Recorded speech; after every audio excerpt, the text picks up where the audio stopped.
Well, good evening and welcome for our Q&A stream for August 2019. Unfortunately, Google stopped providing live Google Hangouts, so we're going to do the normal live streaming format again today and then think of another option for next month, likely going via our personal Nextcloud installation, the one that you're downloading all the builds from. So yeah, I hope that some of you still joined, and let's see what has been developed so far. The plugin of the month for this month was the proximity node,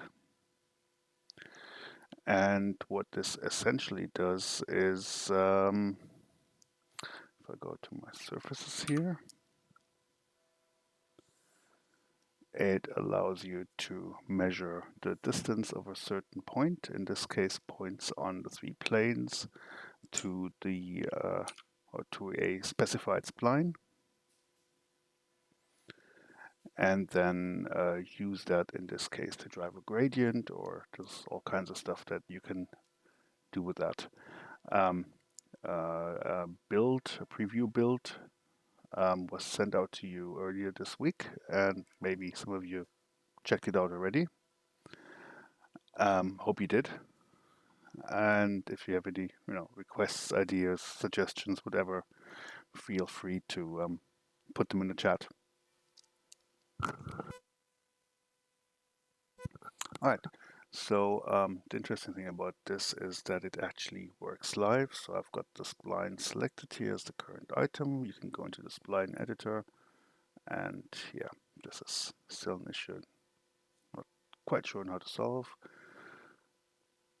but there we go. I've got this knot selected, and as I change the knot, you will see that the evaluation in the background updates accordingly. So yes, the whole thing is live. And what's interesting about the node itself is, as you can see here, there is a distance output, which is the distance to the spline. There's a normalized output, which basically means that everything that's between the minimum and maximum distance gets compressed to a value between 0 and 1. Everything that's beyond the maximum distance is 1. Everything that's below the minimum distance is 0. You get the position of the closest point on the spline. You get the direction to the closest point on the spline. And then you have the whole thing again, but this time with the prefix 2D, because this node also allows for 2D evaluation, which is what I've been using here. So essentially, on this plane, I'm using an evaluation along the Y and the X-axis, which basically means that to compute the closest point on the spline, any Z value that goes into the depth is completely ignored. So it's just a 2D evaluation. And you can see, is that actually the plane that I'm on? If I change the 2D normalized to just normalized,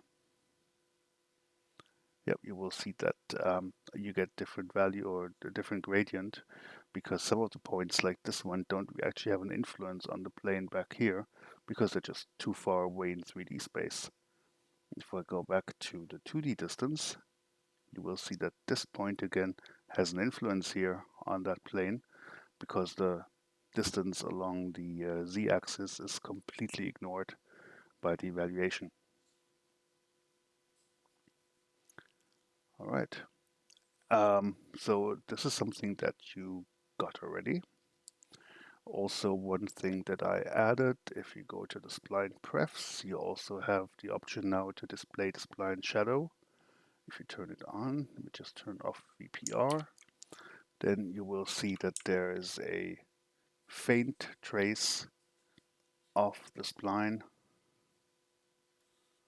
It looks like it's actually borked right now. This one works. along the. Oh, I know why. Yes, it's in local space. So basically, you have a faint trace of the spline on the local um, 0x, 0y, and 0z. So basically around the origin. Um, what's happening here is I'm actually animating the spline. And as you can see, since the spline shadow is actually in local coordinates, it rotates with the spline. I might change that to eventually use world coordinates. And the interesting thing is that this gives you quite a funky effect. And this is also going to be a sample scene. Actually, is a sample scene that I've uploaded already. Now, the next question is, what else can you do with the idea of measuring the distance to a spline? So one thing that's fairly obvious is to have use the spline as an effector, basically deforming another mesh. And that's what I've been doing here. So this is just a subdivided plane. And we have a spline up here. And on the subdivided plane, there is a nodal displacement. And that's using the spline displacement. And this is something that you don't have yet because that was just developed in the last few days. And essentially what this also does is it also measures the distance to the spline, but the output is slightly different. In this case, if the distance of the spline is below or equal to the minimum distance, then the output is going to be at the maximum at 1. And if it's the maximum distance or higher, then it's going to be 0. That's the strength of the displacement. What it then does is it computes the current position where you're evaluating it, looks at the closest position of the spline, finds out the direction, and computes the displacement from the current point to the closest point on the spline. So if the strength is 100, then everything that's less than half a meter away from the spline will move to the spline position. Again, we've got different evaluation modes here. The 3D mode takes the distance along all 3 axes. It doesn't work with this output. And then you can just choose which plane to evaluate. So in this case, I'm using X and Z. So it's only the distance along the X-axis and the Z-axis that's being evaluated and compared to the distance to the spline. And the output here that I'm using is the axis displacement, which displaces only on the axis that you're not evaluating, which in this case is the y-axis. So we're essentially looking for the closest point on the spline on the ground plane, and we're using that to displace vertically. Hello, Andrew. Hello, Sakutsu. So if you want a proper 3D evaluation, I just take the normal displacement output here, turn the distance evaluation to 3D, and that's what you get. Now you're wondering, why isn't the plane being displaced to the point up here? That's because the evaluation actually happens in 3D, and the distance from this spline point to the plane is actually more than 1.5 meters. So it's not affecting it at all. And if I actually go and edit the spline, wrong tab, there we go. If I go and edit the spline, you will see as I move down, it's actually starting to affect it until it's below the minimum distance. It actually touches the spline. If you move further down, then yeah, you get some really nasty artifacts here. So while this is an effect that you might want to have, I suspect that in most cases the 2D evaluation is going to be something that you would prefer, coupled just with the axis displacement, which gives you something like this. And you've got the strength to play with, so you can say, okay, I want it displaced, but not all the way up. Wondering why this isn't interactive, but I think that's just something I need to change. Let me write that down though, because that should be interactive.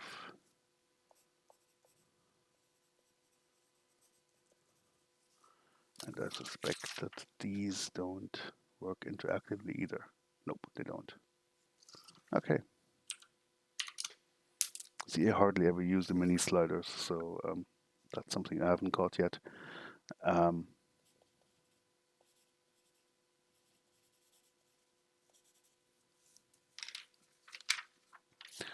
The width of the path in this case, I'm evaluating in 2D. So if you look at it from the top here, the width of the path is essentially the minimum distance. Basically everything that's closer to the spline than the minimum distance, which is half a meter here, gets the full effect. So if I increase this to, let's say, 1 meter, I get this. If I decrease it to 0.1, I get this.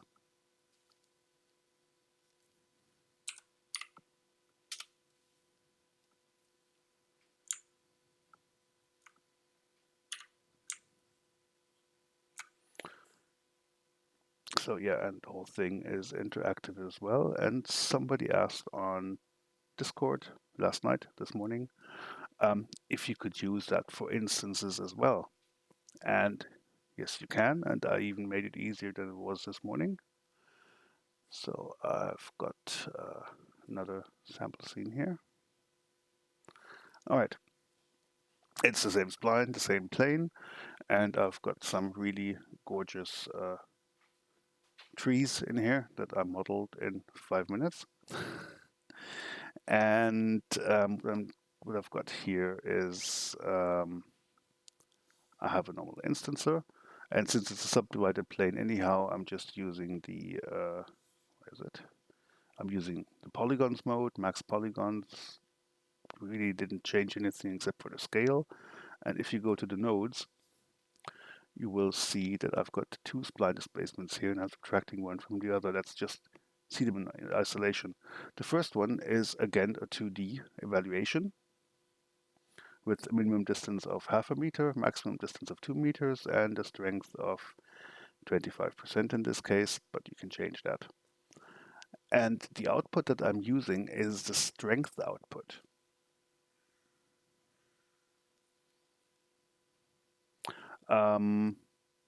Andrew, that depends on how you stack it or how you combine it in the nodes.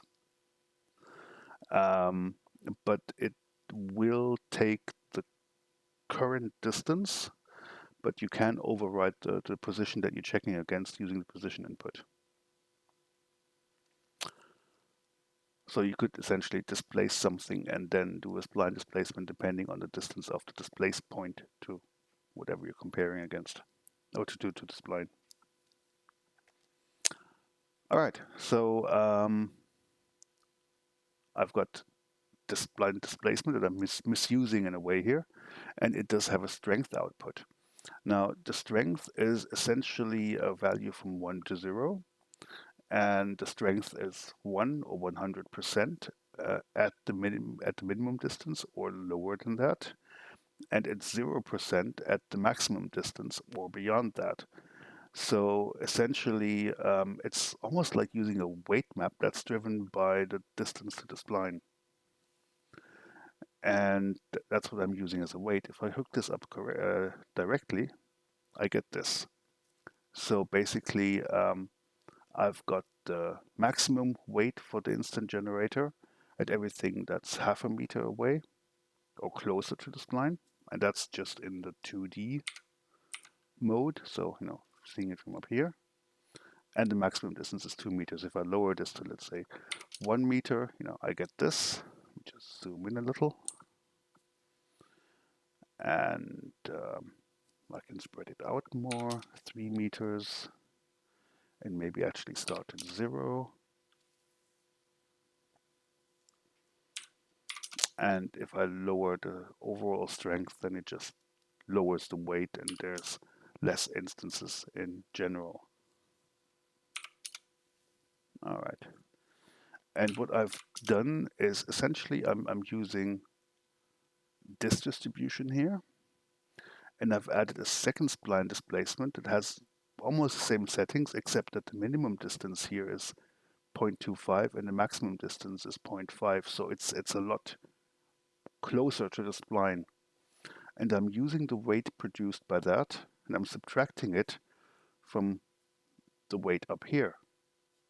And that essentially gives you, something like trees around the road, but not on the road itself. And if I just visualize the second spline displacement, or the strength of the second displacement, it's this. So this is the weight that I'm subtracting from this, and the result is this. So that's how you can use the displacement node for instances as well. Two or three other outputs you have there is the position, direction, the distance. It's something you're probably not going to use directly like this, but it's still going to be available. And also what's quite nice, if I go back to my perspective view,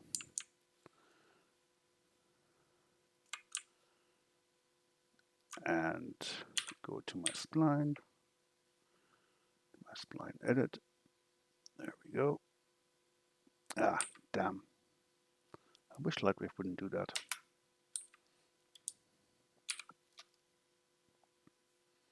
Let's just drop the tool, add it again. Yeah, sometimes it thinks you're actually clicking on something else, and it shouldn't. Is that because my camera is somewhere in the way? Might be. Let's try it just in camera view.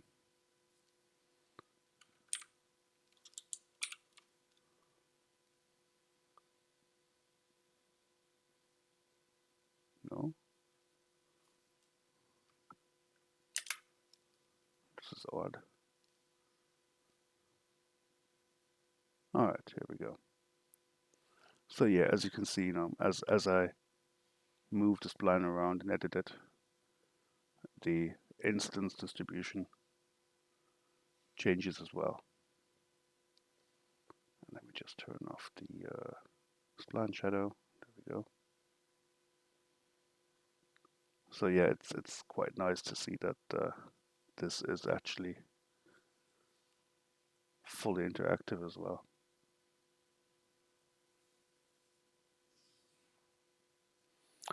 And yeah, the spline displacement is something you will be receiving in the next couple of days as well. There's just the interactive thing issue bug that I want to fix. And then I'm looking forward to have you guys dig in, try it out, test it, send us feedback, hopefully. Maybe even report some bugs. I'm sure there's some that you can find that I couldn't find. And that will essentially be it for the Spline proximity slash Spline displacement plugin for this month.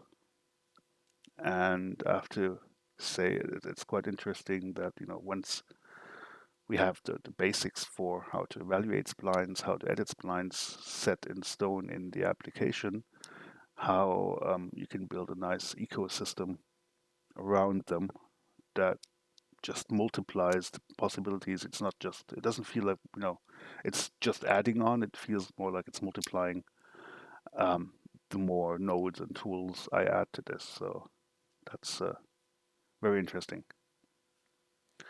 But yeah, that's pretty much all there is to show. So questions, suggestions?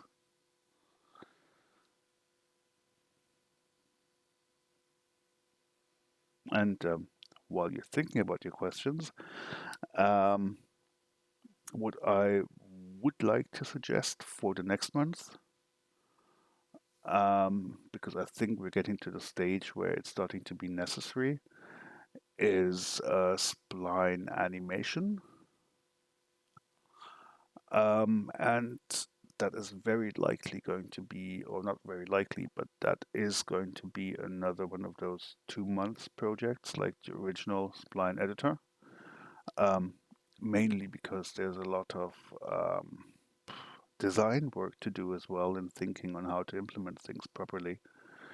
And I will probably outline that at the beginning of next month in a longish post on Patreon or put it on the wiki, just to put my thoughts in there.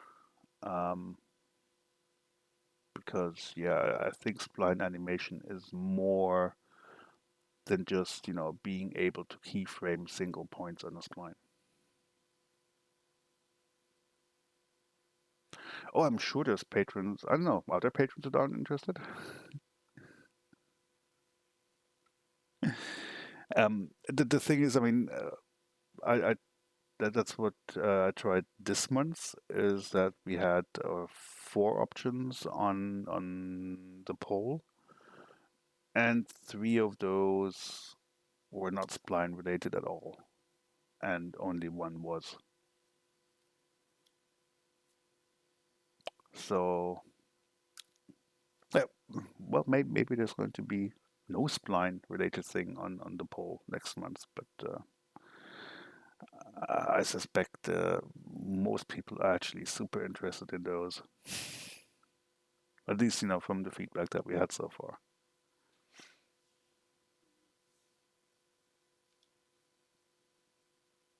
Maybe we should just have one poll at the end of the month to ask if anybody is not interested in splines at all.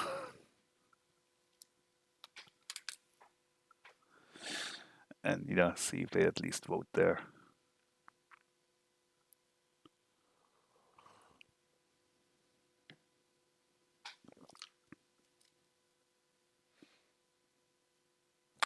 But yeah, that's really all there is to it. And I think, if you start combining the distance to the spline and the spline displacement with other methods for instancing, it can get super, super powerful.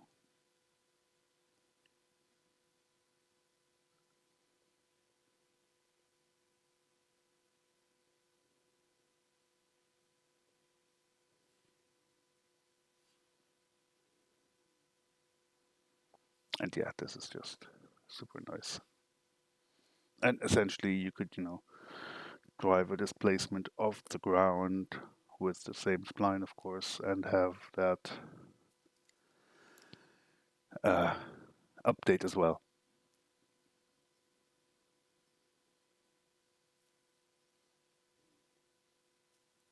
Well, the good thing is you don't have to talk; you can just type with the other hand.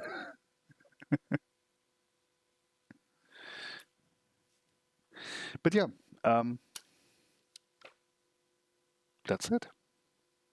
And yeah, I'll see that I'll get the interaction thing done. It's just really small changes to code, just telling Lightwave that it should update not just when you press enter, but also as you're sliding the user interface control here, because currently it seems to just update the plugin when you're releasing the button, like I did now, or when you enter a new value, but it doesn't update as you're sliding. And that's just telling Lightwave to be a bit more aggressive with updating things. And yeah, build the Mac version, of course, and then yeah, send it out at the latest by Monday, maybe even over the weekend. And then I'll just, I suppose, I have to wait for your feedback, hopefully in Discord, and have you play around with it, see if there's still niggles to work out or crashes, or if you're having issues with certain workflows, or something could be clearer. Also, there is some online documentation. There we go. That I've written. for the displacement node, as well as for the proximity node. And in both cases, the user interface will also open the page in the browser, just as it should. And you will get all the 3 scenes that I just showed. I'll add that to the collection of demo scenes that's on our server. That's a big wish.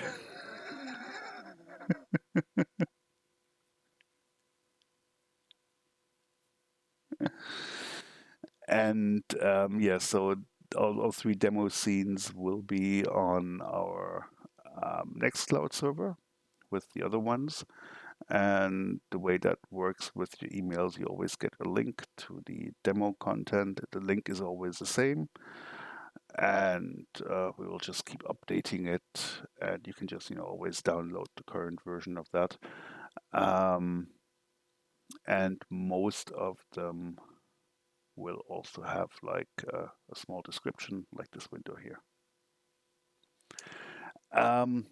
Yes, the thing is, because the Google Hangouts that are being streamed live are not being supported by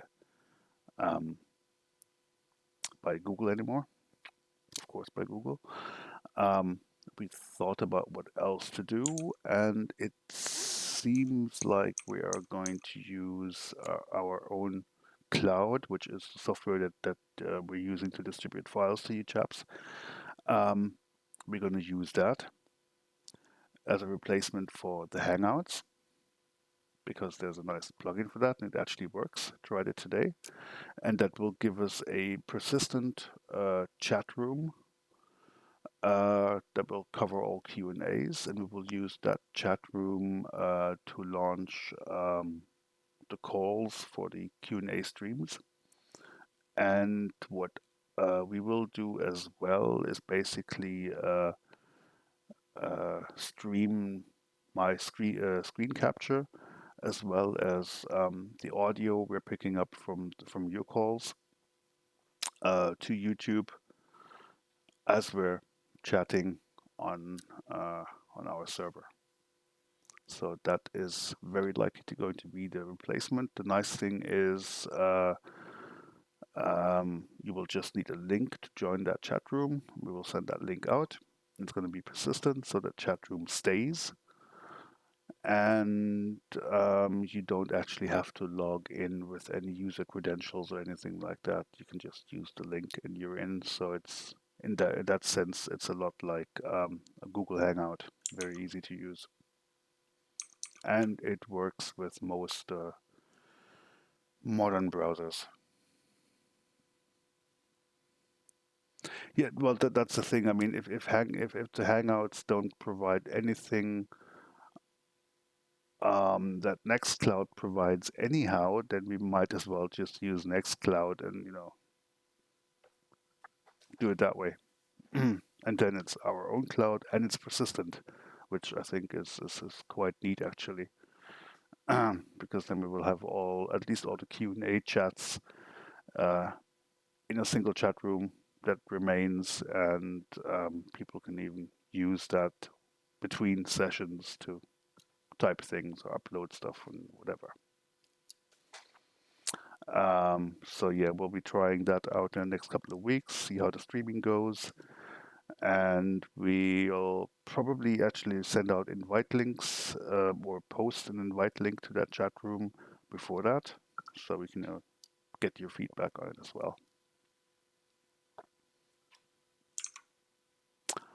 But yeah, that's all I really have to talk about.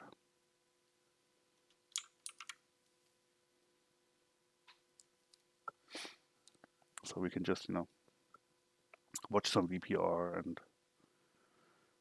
I suppose call it a night, unless anything else comes up. And if not, thank you very much for your support.